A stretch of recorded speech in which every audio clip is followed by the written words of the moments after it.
The Antipodean Option, a short story. I have the deep disappointments that no one reported to me the news that Tommy Shullop had passed away, and I missed his funeral. I would have driven back for it, not that I knew him abundantly, but you don't need to know someone abundantly and thoroughly and repletely for them to make an imprint, and Tommy Shullop was a character, one worth remembering and whose passing is worth underlining. But I hear the funeral was sparse because, I suppose, most of Tommy's friends have already gone, and the town has changed 100-fold, and the days when he was a fixture in the town and everyone knew him have long ago eked away. He was a man of uncertain provenance, Tommy. That is the foremost notable thing about him, namely that his narrative is a long road of potholes and broken bridges, and even after having known him for 25 years, I cannot tell you where he came from, or indeed who he really was. I will stick with the facts. His name wasn't Tommy Shullop. He was European, but German, Belgian, French, Dutch, Liechtensteinian, who knows? For whatever wretched reason, he found himself compromised in unforgiving France one day.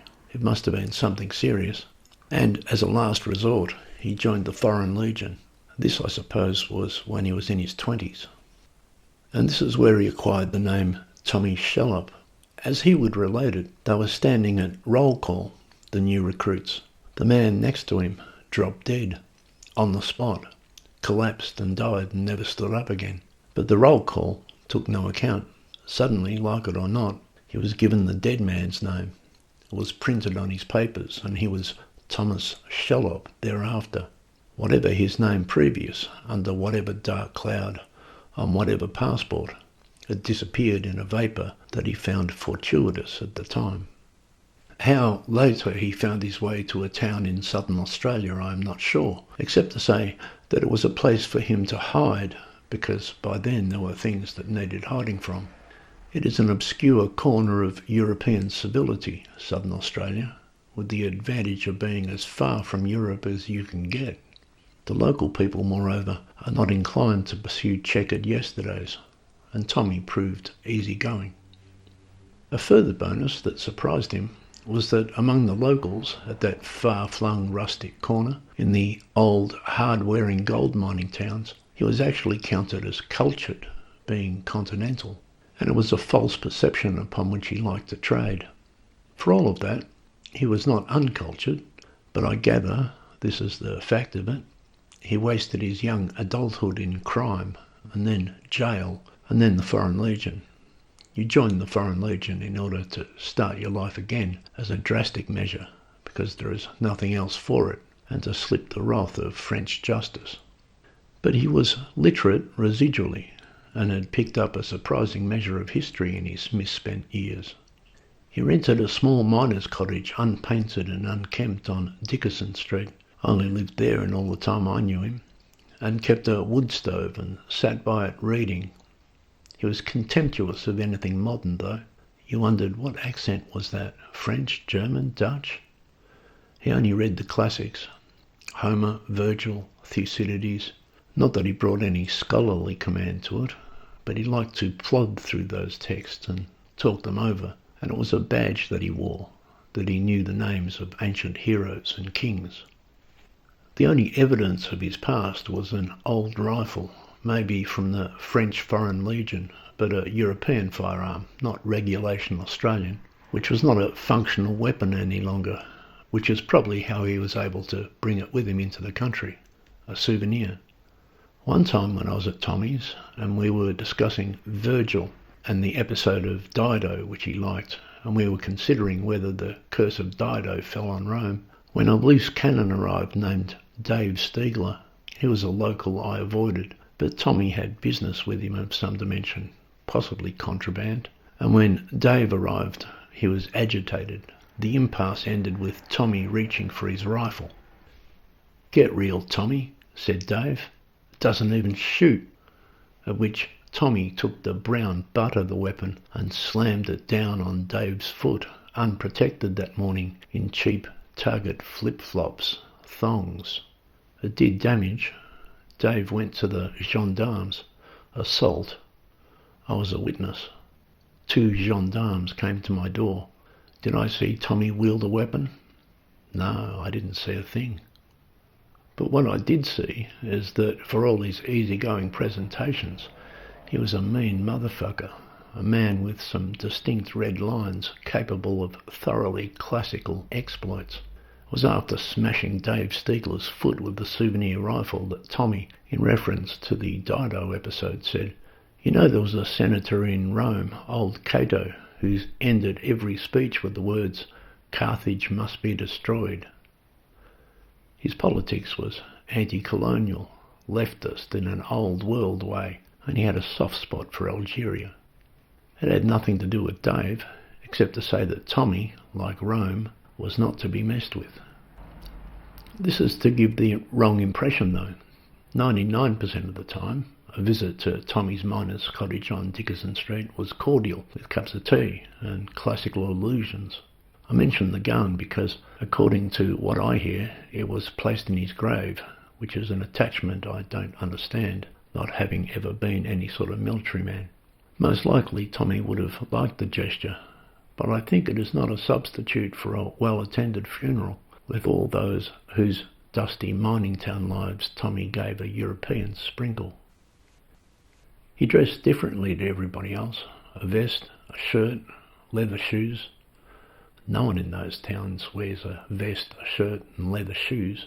And he kept a fob watch attached to his vest, and he had a roll-your-own cigarette device, and he flicked a Ronson butane lighter.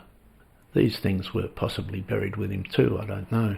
They were his personal effects anyway, and they made him an unusual character. All the more so was the fact he never had a car.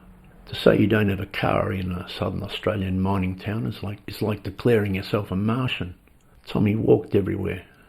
This is why he was a fixture around the streets. You could see Tommy walking uphill and down any day of the week. "Can you drive, Tommy?" I asked him once. "Sure I can drive," he said. But he had given up driving when he moved to the Antipodes, along with many other things, and for whatever reason in the potholes of his past, he was very firm about it. He would never drive again. He was thus an avid, even notorious perambulator, and yet in all those 25 or so years, I never once took him up on a walk. I always wanted to. Walk down Dickerson into town with him and talk the talk in the sunshine. He had a trunk full of stories. They would begin, "I knew this guy once," and you had no doubt that in the Foreign Legion and otherwise, he'd met lots of guys worthy of a story. They were stories from a different world, rumours from the motherland, and Tommy could relate them in an animate way. He grew a little beard, and his eyes were sharp and darting and blue. But then you discover that Tommy, being Europeanish himself, as I say, was a regular at the local film club where local sophisticates would pretend to like French cinema. I would say that most of the stories Tommy told that began, "I knew this guy once," and that he presented as a colourful fact, were probably from or inspired by a plot of some French movie. That in itself was a valuable service, I think. You could listen to Tommy's tales and not have to endure the films. The last time I saw him, a few years ago, he began like that. "I knew this guy once," and he told me the story of a man, an ambassador, who left his wife for a mistress, only to find that the mistress was a spy who had used him to find out about a certain submarine deal. I'd actually seen that movie, but I was happy to hear it, just for Tommy's own delight in the telling.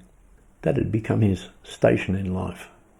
Since he had an unaccountable background, he could fill it how he pleased, and very gently he took up the position of being the man of experience among the local innocents, which is to say he had seen the old world, and more of life than most of us timid middle-class folk dredged together in all our days, and probably some very bad things.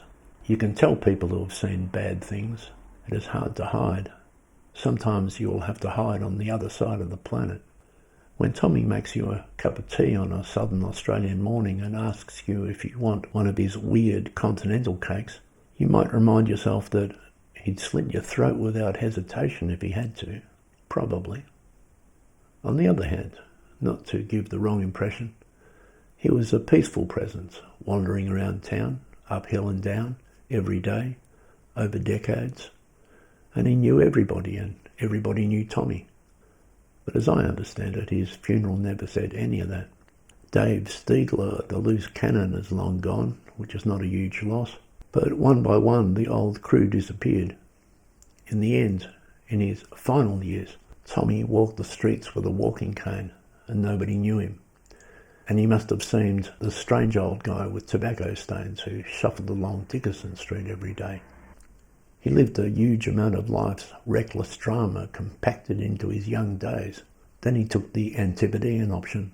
It's a good place to go when you don't want to be, or just cannot be, who you were anymore. I could relate several characters in that category, in that town, in fact, each escapees or in hiding in their different ways from messy lives in the Northern Hemisphere. Tommy is a prime instance. French Foreign Legion, North Africa. He took the Antipodean option. Then he found a little miner's cottage on Dickinson Street with a wood stove and retired from the active phase of his life, the fuss and fury and folly, keeping only the rifle as a souvenir. And he took up a life of story, true and false, in the aftermath of his young storms. He kept his head down and stayed meek. Most men have at least a few years of madness and bad behaviour in them. Then they settle down and, if necessary, hide from their mistakes. He never had a partner, Tommy, no children, although who knows, that might be something he ran away to Australia to escape. I did wonder that once, or someone suggested it to me. Tommy has a family somewhere. There was no evidence of it. He seemed to have an aversion to children. He wasn't a lollipop man, and a natural distance from women too. There are a lot of loners, men, who are simple in their detachment in mining towns. Tommy was one of them. He fitted into the gold miners' quiet desolation. He liked Australia, but he never voted. He hated various prime ministers. Europeans are political in a different way, but not in a way I find helpful. Australia is not a fetid bundle of old hatreds like Europe. That is something worth getting away from. But his political fevers annoyed me, and a visit to Tommy's would too often become an earful of his opinions. That's why I didn't know him abundantly. Had I known, though, as I say, I would have attended that funeral, made the drive. I would have driven that far for Tommy, especially since there were not many people there, and none of the old crew, from when everybody knew Tommy Shallop. I would say he died a repentant sinner, Tommy, if anything. Miles King still lives in that town. Miles King from Maine, USA. He's American intel, that guy. He turned up in town and opened a coffee shop, but almost everyone of my acquaintance spotted him as a former spook. He was a man hiding from something anyway. Not only an American, but a Yankee. He has no real reason to be this far south. Tommy thought King was some agent of the Empire, but Tommy had an aversion to Americans too. I hope Miles King wasn't at the funeral. Despite that, the poor attendance, and I'm told it was a bedraggled day with rain. I know Tommy would have gone quite contentedly into the Australian earth, resting far away from the strife of Europe, ongoing since the Achaeans looked at Troy, and from his own squandered springtime. I knew this guy once, he said to me, and told me the story of a man who stole another man's wife, and how the jilted husband chased her halfway across the world, a pursuit that led him to his own disenchantment. He became a drug lord in Panama, Tommy said. True or false? Memory or movie? I knew this guy once, of uncertain ethnicity, with a false name, who joined the Foreign Legion, and then one day ran away as far as he could run.